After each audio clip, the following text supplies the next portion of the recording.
A thoroughly amateur production. Again, one of the reasons I know it's thoroughly amateur, and you won't know this unless I tell you, which I'm fixing to, is that this is the second take.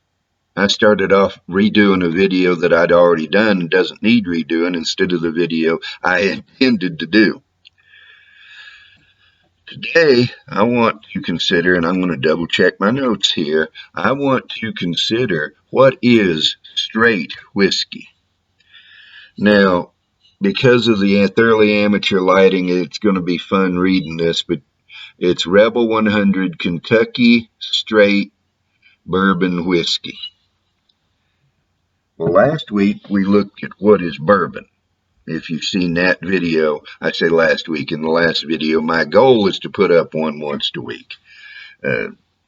If I'm off the schedule, then so be it. But in the last video, we looked at what is bourbon. But what is straight bourbon, or straight corn whiskey, or straight rye whiskey? That's an American term. You won't find it in Scotland. You won't find it in Ireland or anywhere else. It's an American term. And in the United States, to call your product a straight whiskey, you have to follow all the rules of whatever other kind of whiskey it is. Bourbon, as in the case of this Rebel, or rye, or corn whiskey, or maybe even American whiskey if you're not meeting the qualifications for one of the other defined types of whiskey. And on top of all that, you must age it at least 2 years. If you have something that in every other respect is straight whiskey, but it's only been in the barrel 1 year and 364 days, you cannot call it straight whiskey. You add that extra day of aging, and now it is straight whiskey. And one of the ways you can at least make a guess at the age of a straight whiskey, on this bottle, you go all around it, and you don't find an age statement. It doesn't say how old it is. Well, to be a straight whiskey, it has to be aged at least 2 years. But if it's less than 4 years, you have to put an age statement on there. If it's 3.5 years old, it has to say aged 3.5 years. If it's over 4 years, if it's 4 years or over, you don't have to put an age statement. So when this Rebel doesn't have an age statement on it, because it is a straight whiskey, you know it's aged at least 4 years.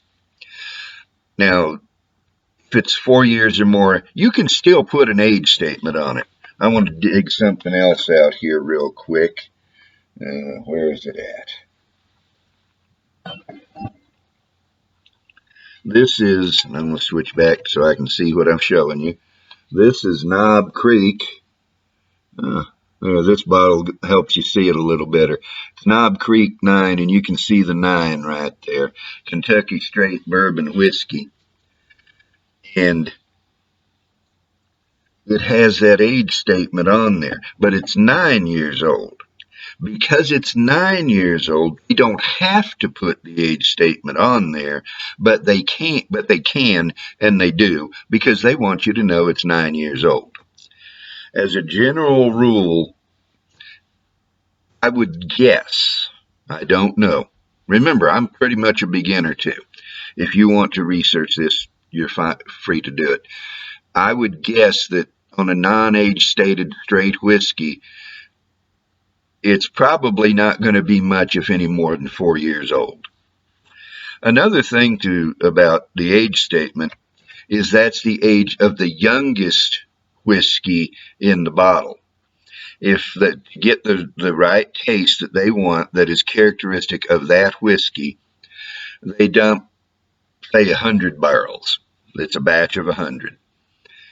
And for some distilleries, that would be a huge batch. For others, it would be a small batch. And so when I'm going to do a future video on how to review or how to read a whiskey label. But the term small batch is essentially meaningless. It's just a name they put on there. It has no legal definition. But you get a batch of 100 barrels, and to get the right taste for that whiskey, say some of the barrels are 4 years old. Okay, you don't have to put an age statement on there. But some of the barrels are 6 years old. One of the barrels is 10 years old.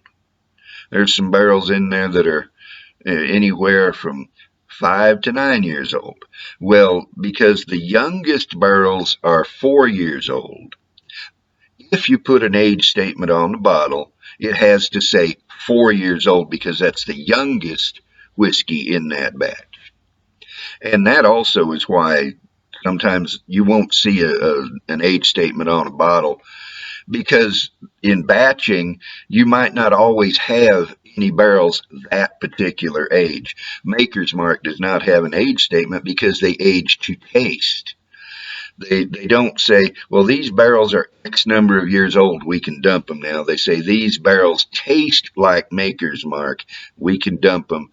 And generally, if I understand correctly, it works out to between 6 or 8 years old. So that's straight whiskey. It has to meet all the other requirements of that type of whiskey. If it's bourbon, it has to be bourbon. It has to be at least 2 years old. And if there's no age statement, it has to be at least 4. And one more thing that I was about to forget, there can be no additives. Yeah, when you dump the barrels, they're going to be high proof, and you can temper that down to whatever proof you want. This is 100 proof, the Rebel. The Knob Creek is 100 proof whiskey, but whether you want it to be 80 proof, 90 proof, 110 proof, whatever, you can use water to temper it down to that proof, but you cannot put any color, you cannot put any flavor. It has to be whiskey. And that then is straight whiskey.